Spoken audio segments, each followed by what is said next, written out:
And time for our CBS 21 Political Insiders. Charlie Giroux, our Republican strategist, and Tony May with the Democrats. And the latest news coming in, a vote expected tonight to end this government shutdown. What are the probabilities that this will actually go through? It'll clear the House. Yeah. And then the question becomes what happens in the Senate.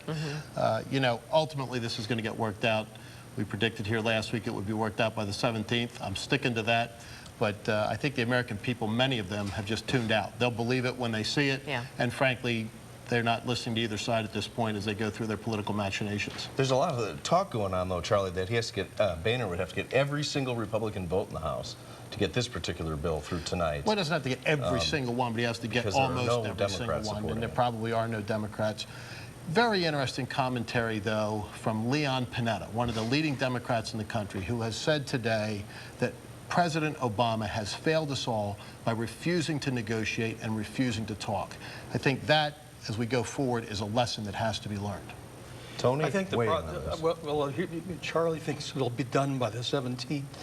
I'm afraid that it won't be done in time to prevent a technical default on the nation's debt. There's a lot of things to be done. There's a lot of bargaining that still has to go on between the House and the Senate, leaving the question of will the president sign whatever is done out of it as well. I mean, I think we're standing on the precipice of real damage to the national economy.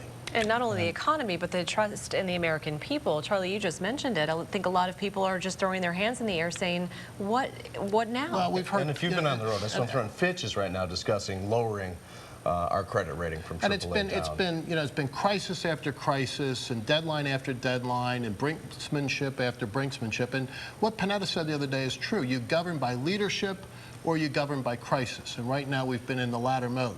Incidentally, I think Tony did use the correct word. It's a technical default. I mean, the prospects of the United States actually defaulting on debt are still relatively low. There is cash available to pay bills. The Fed owns about $1 trillion worth of bonds that could be liquidated. There are opportunities to pay bills so that we don't go there, but technically we could reach a default. I still would bet on the side that we don't.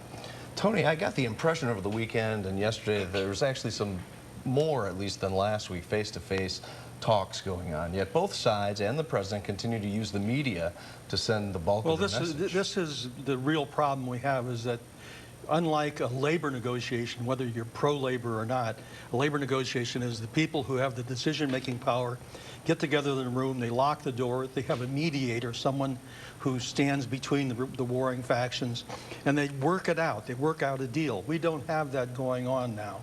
The president is not a mediator between the D's and the R's, and even if we get a deal that prevents the default, it's just kicking the can down the road, and I hate to use that cliche, but we'll be back facing the same problem again in March. Yeah, they haven't even kicked it very far. Yeah, well, in some cases, December. They're only going through now. I don't know what the latest plan is. Well, let's talk about yesterday. On the wires. We saw some video of veterans taking the barriers at the World War II Memorial and stacking them in front of the White House gates. And that seems to be on a lot of folks' mind, that the World War II veterans weren't allowed on their memorial, but yet the immigration rally was held. A lot of people up in arms about this. Well, I think these are just examples of the kind of frustrations that are out there. Whereas the real damage, the people who are going to be cut off of food stamps or people who are going to not have Head Start available, that's going to happen next month if this drags on. There's nobody speaking for them, and it's not likely they're going to march on Washington. I'm not diminishing the concerns of veterans, but there are other things that will really hurt people's health and well-being. But I think it shows just how far this has gone. And to say that they have nobody speaking for them is, frankly, a little bit of a misnomer. They've got hundreds of representatives in the United States Congress speaking for them. But what happened the other day, Tanya and Rob, is significant.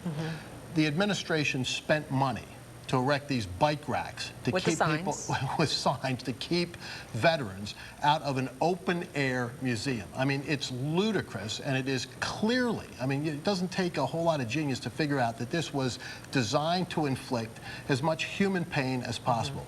Without those veterans, the country wouldn't be here, and those memorials certainly wouldn't be. The bottom line is everybody's sick of it, and I hope the next time we're all sitting down, we're talking about whatever settlement they've reached. Next time we'll talk a little bit about the gridlock in Harrisburg. Gettysburg, which is fairly similar. It is very similar. All right, we've got to end it there. You can see our political insiders every Tuesday right here on CBS 21 News at 5:30. And for